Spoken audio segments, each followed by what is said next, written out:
Election قریب آتے ہی لاہور میں سیاسی گہما گہمی کا شور، نون لیگ کی انتخابی مہم تیز، نواز شریف فرنٹ سیٹ پر آ گئے۔ سابق وزیر اعظم کا 10 سال بعد اپنے حلقے کا دورہ، نواز شریف اور مریم نواز کی قیادت میں لاہور کے حلقہ N130 میں ریلی، جگہ جگہ پرتپا کے استقبال، کارکنان کی طرف سے پھولوں کی پتیاں نچھاور، ہوا میں غبارے بھی چھوڑے گئے۔ کارکنان کی پارٹی رہنماؤں کے حق میں نعرے بازی، ریلی کا آغاز موہنی روڈ سے کیا گیا۔ لوئر مال، داتا دربار، پیر مکی دربار، مین بازار، موہنی روڈ، مالی پورہ سے ہوتے ہوئے آؤٹ فال روڈ پر ختم ہوئی۔ نواز شریف نے کارکنان سے خطاب نہ کیا، گاڑی میں نمک پارے بھی کھاتے رہے۔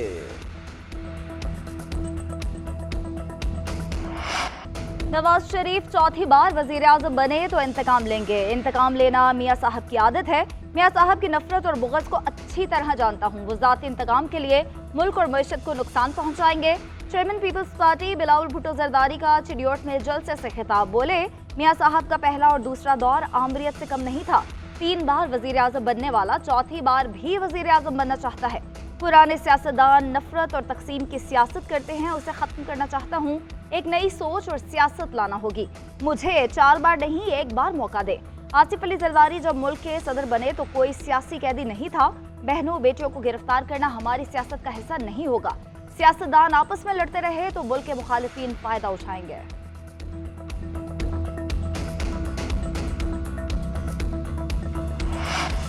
بلاول بھٹو کو آج نواز شریف کی انتقامی سیاست نظر آ رہی ہے۔ بلاول بھٹو نے شہباز حکومت میں وزیر خارجہ کا حلف کیوں اٹھایا؟ پی ٹی ایم بنا کر ضیاء کے وارثوں سے الحاق کیوں کیا؟ آئی پی پی نے چند سیٹوں کے لیے اپنی پارٹی کی قربانی دے دی۔ شاہ محمود قریشی کی میڈیا سے غیر رسمی گفتگو، بولے حق اور سچ کا جھنڈا بلند کرنے پر جاوید ہاشمی کا شکریہ۔ جاوید ہاشمی نے بانی پی ٹی آئی کے حق میں بہت بڑی بات کہی ہے۔ سائفر صرف سیکریٹری خارجہ کے لیے تھا۔ قومی سلامتی کمیٹی نے سیاسی مداخلت کو مانا۔ سائفر کیس کی سماعت کے دوران روسٹرم پر آ کر بیان دیا، جج کی گارنٹی کے باوجود میرے ساتھ ہاتھ ہو گیا۔ تصدیق نہ ہونے پر NA150، 151 اور PP 218 سے میرے کاغذات مسترد ہوئے۔ میں نے کاغذات نامزدگی کی تصدیق کا کہا تو جج صاحب نے کہا میرا حکم نامہ ساتھ لگا دو۔ جج ابو الحسنات ذوالقرنین نے کہا ہم نے قانونی طریقہ کار پورا کر دیا تھا۔ نواز شریف نے جنوبی پنجاب کی خدمت کی، ہر جگہ سڑکیں بنوائی، دانش اسکول قائم کیے گئے۔ یہاں امیروں کے نہیں غریبوں کے بچے جاتے ہیں۔ سابق وزیر اعظم شہباز شریف کا احمد پور شرکیہ میں جلسے سے خطاب، بولے 2018 میں نون لیگ کی حکومت ختم کی گئی، اقتدار ملا تو چھوٹے کسانوں کو قرض دیں گے، جیسے وسیب کی خدمت کی ایسے ہی دوبارہ خدمت کریں گے۔ نواز شریف منتخب ہو کر عوام کی دگنی خدمت کریں گے۔ سابق وزیر اعظم کا جیتنے کے بعد احمد پور شرکیہ کو ضلع بنانے کا اعلان۔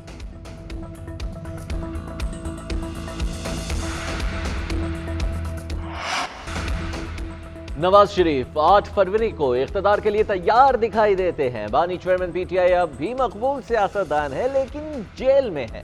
حالیہ سروے میں بانی پی ٹی آئی 57% اور نواز شریف 52% پر ہیں۔ گزشتہ 6 ماہ میں نواز شریف کی مقبولیت میں 36% اضافہ ہوا۔ بلومبرگ نے پاکستان کی سیاسی حکومتوں سے متعلق معاشی تجزیاتی رپورٹ جاری کر دی۔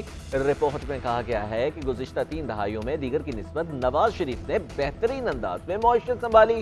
نئی منتخب حکومت کے لیے آگے کا سفر آسان نہیں ہوگا۔ نئی منتخب حکومت کو غیر مقبول پالیسیز کو اختیار کرنا پڑ سکتا ہے۔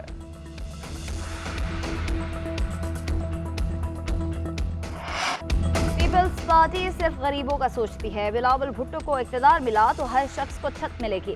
آصفہ بھٹو زرداری کا لاہور میں ورکرز کنونشن سے خطاب، کہا پیپلز پارٹی ہر ملازم کی تنخواہ دگنا کرے گی، ہر کسی کو مفت علاج ملنا چاہیے۔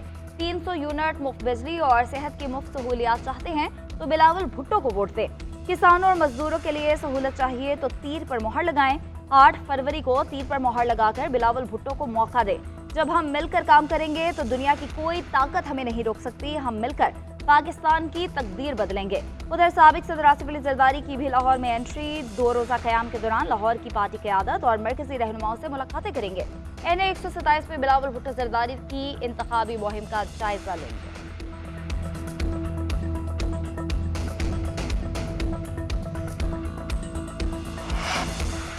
عام انتخابات میں پاک فوج تعینات کرنے کی منظوری دے دی گئی ہے۔ اہلکار حساس حلقوں میں کوئک ریسپانس فورس کے طور پر فرائض سر انجام دیں گے۔ نگراں وزیر اعظم انوار الحق کاکڑ کی سربراہی میں وفاقی کابینٹ نے منظوری دے دی۔ وزارت داخلہ نے فوجی تعینات کرنے کی سمری کابینہ کو بھجوائی تھی اور الیکشن کمیشن نے بھی انتخابات میں سیکیورٹی کے لیے 2,77,000 اہلکار طلب کیے تھے۔ کابینہ اجلاس میں ایف بی آر میں اصلاحات کے لیے وزیر خزانہ کی سربراہی میں کمیٹی قائم، خارجہ، آئی ٹی، قانون و انصاف، کامرس اور نجکاری کے وزیر ممبرز ہوں گے۔ الیکشن کے دوران سیکیورٹی خدشات، پنجاب میں دفعہ 144 نافذ کر دی گئی، اسلحہ لے کر چلنے اور ہوائی فائرنگ پر پابندی۔ محکمہ داخلہ پنجاب کے نوٹیفکیشن کے مطابق 8 فروری کو الیکشن میں سیکیورٹی خطرات کی اطلاعات ہیں، دہشت گردی اور امیدواروں میں لڑائی جھگڑے کے امکانات ہیں۔ الیکشن کمیشن کے کوڈ آف کنڈکٹ کی خلاف ورزی بھی دفعہ 144 کے زمرے میں آئے گی۔ حکومت پنجاب کی جانب سے دفعہ 144 کا نفاذ 12 فروری تک کیا گیا۔ ادھر ملک بھر کے بلدیاتی اور کنٹونمنٹ بورڈز کے ترقیاتی فنڈز منجمد کر دیے گئے۔ الیکشن کمیشن کے مطابق عام انتخابات تک فنڈز منجمد رکھے جائیں گے۔ بلدیاتی ادارے صرف روزمرہ کے امور نمٹائیں گے، صرف صفائی اور سینیٹائزیشن کا کام ہی کر سکیں گے۔ نئی اسکیم کے اجراء یا ٹینڈرز دینے پر پابندی، وہی ترقیاتی کام جاری رہیں گے جن کا اعلان الیکشن شیڈول سے پہلے ہوا۔ بانی چیئرمین پی ٹی آئی کے خلاف سائفر کیس کی اڈیالہ جیل میں سماعت۔ امریکہ میں پاکستان کے سابق سفیر اسد مجید کا بیان قلم بند۔ اسد مجید نے کہا ہے کہ 7 مارچ 2022 کو امریکی محکمہ خارجہ کے اسسٹنٹ سیکریٹری ڈونلڈ لو کو ورکنگ لنچ پر مدعو کیا۔ ملاقات میں ہونے والی کمیونیکیشن کا سائفر ٹیلی گرام سیکریٹری خارجہ کو بھجوایا گیا۔ خفیہ سائفر ٹیلی گرام میں خطرہ یا سازش کے الفاظ کا کوئی حوالہ نہیں تھا۔ میں نے ڈیمارش ایشو کرنے کی تجویز دی تھی۔ سائفر معاملہ پاکستان اور امریکہ کے تعلقات کے لیے دھچکا تھا۔ سماعت کے دوران شاہ محمود قریشی اور پروسیکیوٹر میں تلخ جملوں کا تبادلہ ہوا۔ جج شاہ محمود قریشی کو پرامن رہنے کی تلقین کرتے رہے۔ ادھر بانی پی ٹی آئی کی انسداد دہشت گردی عدالت سے 7 مقدمات میں ضمانت بحال۔ لاہور ہائی کورٹ کا اے ٹی سی کو بانی پی ٹی آئی کی ویڈیو لنک کے ذریعے حاضری ذریعے درخواست ضمانتوں کا فیصلہ کرنے کا حکم۔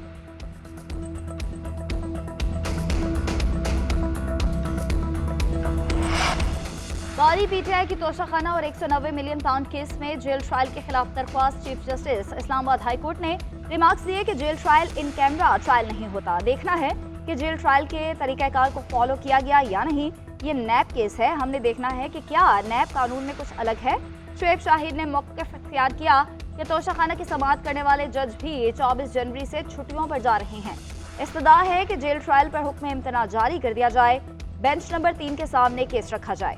عدالت نے استفسار کیا کہ آپ بتا دیں کہ سائفر کیس اور اس کیس میں فرق کیا ہے۔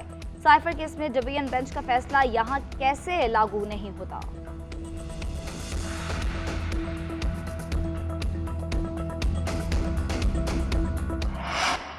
قاسم سوری ملک میں آئینی بحران کا باعث بنے، کیوں نہ ان کے خلاف آئین شکنی کی کارروائی کا حکم دیا جائے۔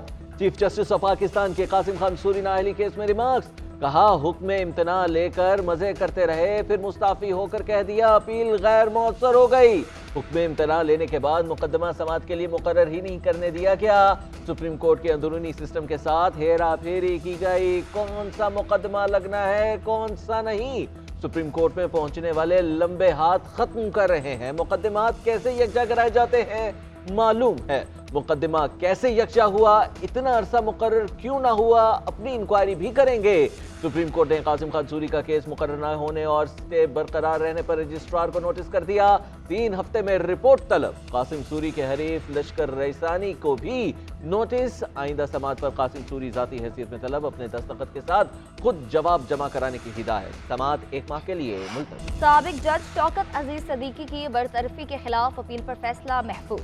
چیف جسٹس نے ریمارکس دیے کہ ضرورت سمجھی تو کیس دوبارہ سماعت کے لیے مقرر کر سکتے ہیں۔ بہت محتاط چلنا ہوگا کہ کہیں اداروں کے درمیان قائم آئینی توازن خراب نہ ہو۔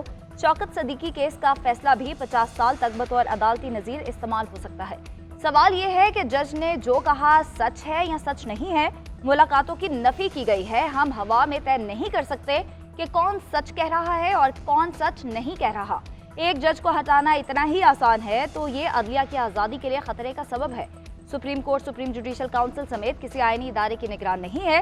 عدالت کوئی بھی انکوائری کمیشن کیسے قائم کر سکتی ہے؟ کیا ججز کی قسمت کا فیصلہ ایس ایچ او کے ہاتھ میں دے دیں؟